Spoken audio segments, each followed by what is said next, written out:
reading this book. We just finished up an interview with Masoud Pezeshkian, who is the president of Iran, the 70-year-old heart surgeon who leads the country we were just at war with about a week and a half ago. We know we'll be criticized for doing this interview. Why did we do it anyway? Well, we did it because we were just at war with Iran 10 days ago and maybe again.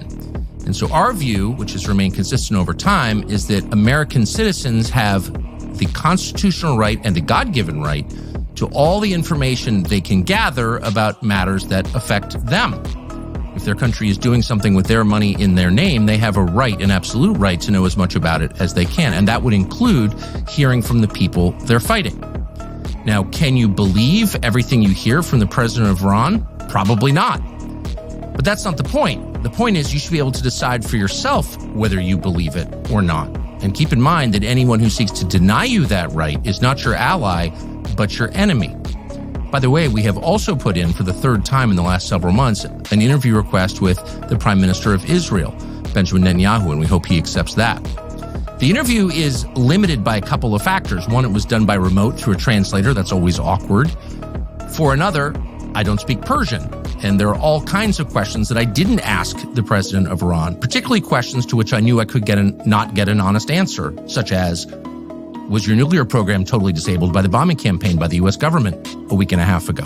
There's no chance he's going to answer that question honestly. I didn't bother to ask it. The answer, in fact, from an American perspective, even from the CIA's perspective, is unknowable. So we dispensed with those, and I asked him very simple questions, such as, what is your goal? Do you seek war with the United States? Do you seek war with Israel? Et cetera, et cetera, et cetera. Again, the purpose of this was not to get to the absolute truth. That's impossible in an interview like this. The purpose of the interview was to add to the corpus of knowledge from which Americans can derive their own opinion. Learn everything you can, and then you decide. That's the promise of America. And we hope that this interview does a small part to making that promise real.